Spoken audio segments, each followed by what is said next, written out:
Imagine for a second that you're a retiree. You walk to the mailbox, open an envelope, and boom, there's a staggering lifelong penalty notice for your Medicare Part B coverage. Talk about a terrifying financial shock, right? Especially when you're living on a fixed income.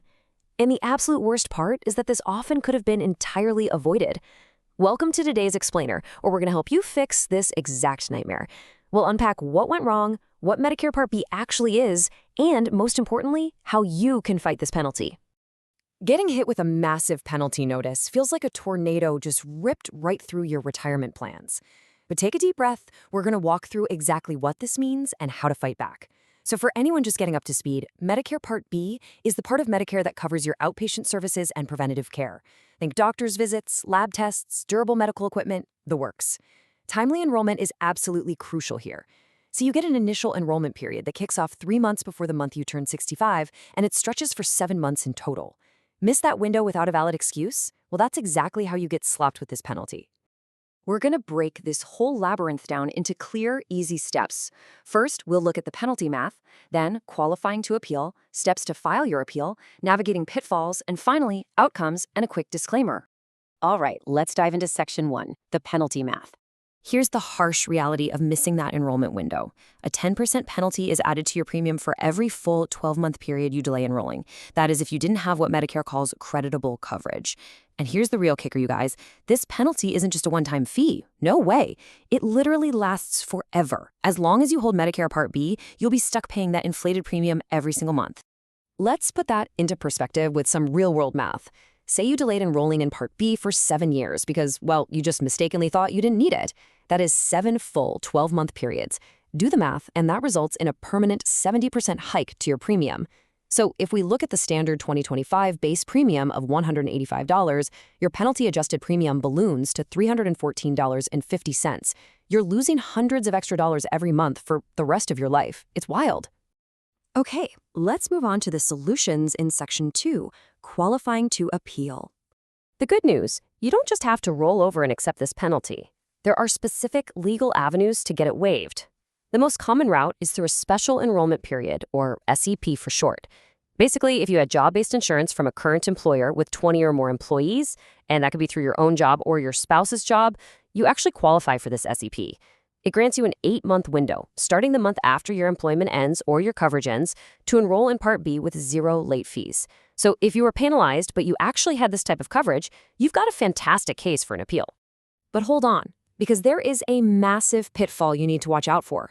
Never assume that just any health insurance protects you. It absolutely doesn't. Retiree health plans and COBRA coverage? Yeah, those do not count as active employer coverage in the eyes of Medicare. If you delayed Part B thinking COBRA had your back, you're still going to get hit with the penalty. It's a super common and honestly incredibly expensive misunderstanding. Now, what if you just got genuinely bad advice? Well, that brings us to something called equitable relief. Let's say someone at the Social Security Administration, or maybe a 1-800-Medicare rep gave you flat-out incorrect information that caused you to miss your window.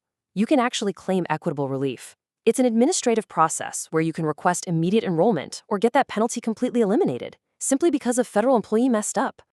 All right, let's look at the actionable playbook in Section 3, Steps to File Your Appeal. Knowing you qualify for an appeal is great, but actually proving it? That's the real challenge. And the clock is seriously ticking. You have exactly 60 days from the date you receive that penalty notice to file your request for reconsideration with the Social Security Administration. Seriously, whatever you do, do not toss this letter in a drawer and forget about it. Time is absolutely of the essence here. So let's break down the exact steps. Step 1, check that 60-day deadline. Now, if you do happen to miss this window, your appeal isn't completely dead in the water, but you'll have to submit a letter explaining your good cause for filing late, like a serious illness or a major emergency. Step 2, gather your irrefutable supporting evidence. And Step 3, formally file your request for reconsideration form directly with the Social Security Administration. Let's talk about Step 2 for a second, because gathering this precise documentation is the absolute cornerstone of your case. You can't just call them up and say, hey, I had insurance. You have to prove it. The gold standard here is a formal letter from your former employer verifying your exact coverage dates. If you can't get your hands on that, you'll need to dig up W-2s showing pre-tax medical contributions, tax returns, pay stubs with insurance deductions, or even old health insurance cards that clearly show the start dates. Moving right along to Section 4, Navigating Pitfalls.